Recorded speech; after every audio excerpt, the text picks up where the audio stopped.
Today we're making the body. First, we need to prepare him. Flip him, push here. We're gonna cut him out the teeth. Cut around him and slice him off. Bloody sharp this thing. Put him one bowl, put some salt on the top, and massage all the tentacles very good. Make him nice and relaxed. Take him out and rinse him. In one pot, put inside 2 onions, 2 bay leaves, half a tablespoon black peppercorn, 2 tablespoons salt, little bit red wine.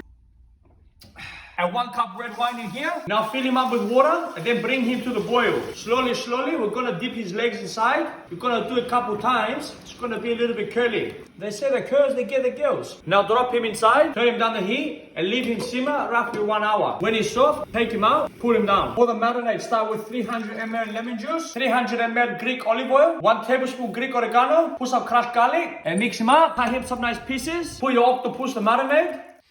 Smelly beautiful. Put your octopus the barbecue on very high heat. Careful, he's cooking quickly. Give them 1 little brush if you're needing. When it's got the color, take him off. Put some more juice to the top.